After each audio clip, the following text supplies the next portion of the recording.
The observance of International Day of Persons with Disabilities aims to promote an understanding of disability issues and mobilize support for the dignity, rights and well-being of persons with disabilities.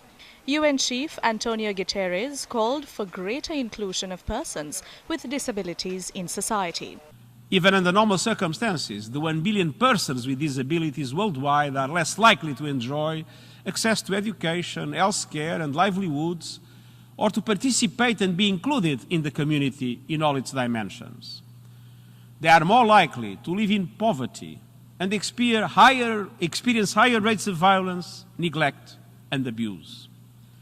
We must also ensure that the vision and aspirations of persons with disabilities are included and accounted for in a disability-inclusive, accessible and sustainable post-COVID-19 world.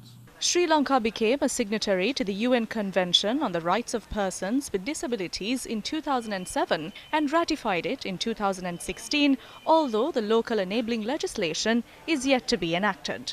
We have a very charity-oriented, welfare-oriented view of disability, persons with disabilities, viewed through a charitable lens. And as you said, a lot of the reasoning behind that is through karmic discourse, that persons with disabilities have done something bad in their past lives, and hence this is the natural justice or the karmic justice that they need to then play out in their lives. When we have an approach like that, there is no incentive for us to even think about inclusion or social justice, because, you know, as far as we are concerned, this is natural justice. It's not someone's personal tragedy. It's not some kind of pathology that we need to take you to a doctor to fix. It is a social issue. So that mindset in itself has to change from some kind of individualized issue to a social issue, right? An issue of barriers.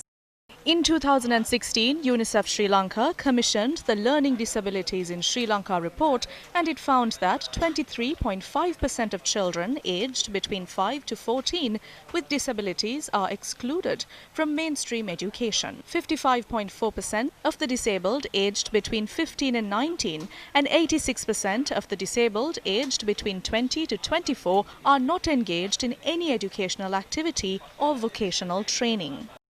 Majority of the children with disabilities are left out of education. We are very proud of our universal primary education and our high literacy levels.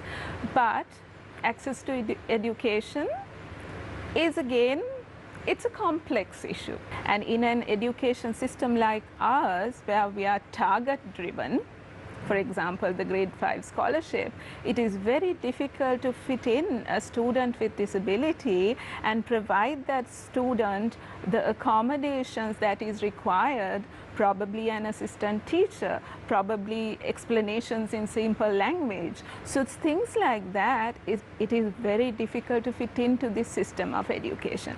And then the next problem is that access. Are our schools accessible? Can a student using a wheelchair access a school? And then,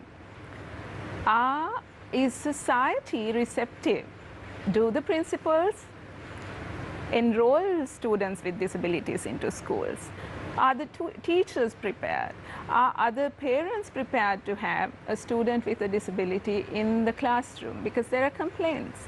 They say that their so I may use this word, quote unquote, normal child will adapt the behaviors of the disabled child. The greatest disability is our inability to accept and respect differences.